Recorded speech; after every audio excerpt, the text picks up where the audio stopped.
책 읽어주는 사서 시즌2 31번째 시간으로 김은영 작가의 소리를 보는 소년입니다.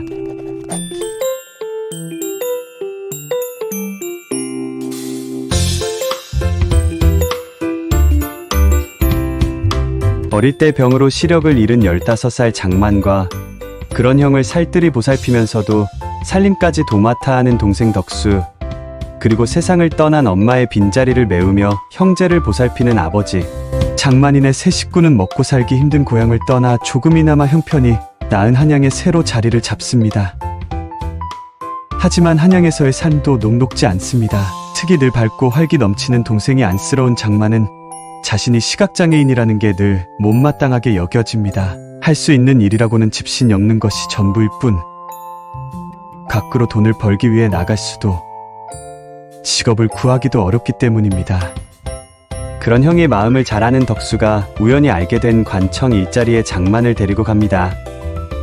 하지만 그곳에서 불이 나고 그 불로 인해 오히려 형이 곤경에 처하는 일이 벌어집니다. 겨우 오해를 풀고 곤경에서 벗어나기는 했지만 그 일로 덕수와 장만은 아버지에게 크게 혼이 난 채 다시 예전 생활로 돌아가게 됩니다.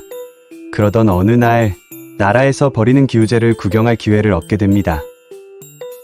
그곳에서 임금 행차는 물론 독경사들의 독경 소리를 들은 장만은 낯설면서도 편안함을 느끼게 됩니다. 또한 독경사들이 모두 시각장애인이며 영통시라는 곳에 소속된 관원이라는 사실을 알게 된 장만은 놀라움을 감추지 못했습니다. 그리고 가족을 위해, 자신을 위해 독경사가 되기로 마음먹는데, 예전에 시각장애인들이 주로 맡아서 했던 독경은 불경을 소리내어 외는 일인데, 잡기나 병을 물리치기 위해서 또는 새로 집을 짓거나 과거 시험에 붙기를 바랄 때처럼 복을 빌 때 많이 이루어졌습니다. 특히 궁중에서도 기우제와 같은 중요한 의식을 치를 때 독경을 했고, 명통시처럼 독경을 전문으로 하는 시각장애인 단체가 만들어지기도 했습니다. 이처럼 독경은 일반 백성부터 왕까지 사람들의 몸과 마음을 위로해주는 소리였고, 그 중심에는 독경사로 활동한 시각장애인들이 있었습니다.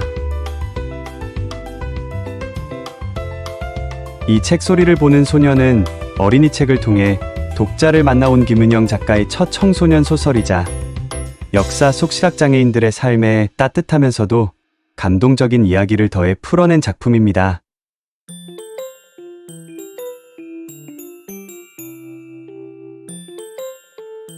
책 속의 인상 깊은 구절로 33페이지.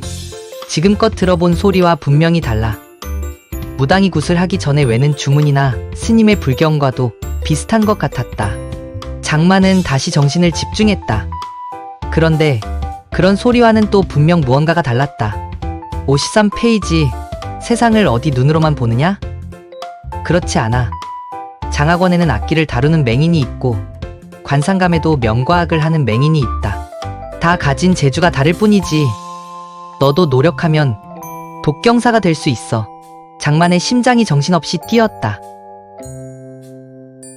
125페이지. 독경이 끝나자 주위가 순식간에 조용해졌다. 장만의 얼굴이 붉어지고 목덜미에서 열이 올랐다. 얼마나 긴장했는지 손과 발이 땀으로 흠뻑 젖었다. 하지만 사람들의 반응이 궁금해서 자리를 뜰 수가 없었다. 허허, 독경사가 어린데 안택경이 들어줄 만하구먼.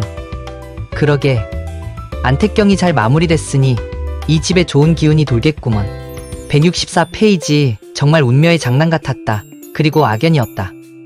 춘택과 장만, 그리고 허소경까지. 장만은 이제 명통시를 떠날 이유가 명확해졌다는 걸 충분히 느꼈다. 역사 속 시각장애인들은 어떤 삶을 살았을까? 작가의 말로 이 책의 시작을 함께한 질문이었습니다.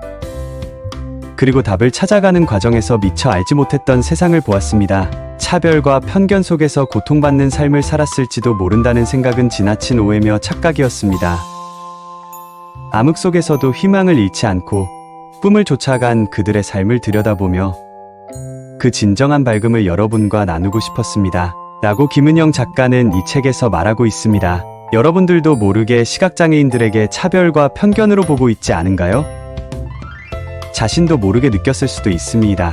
이 책을 읽고 시각장애인에 대한 생각과 그리고 꿈과 희망을 잃지 않고 꿈을 쫓아가는 모습을 보고 많은 교훈을 얻을 수 있을 것입니다.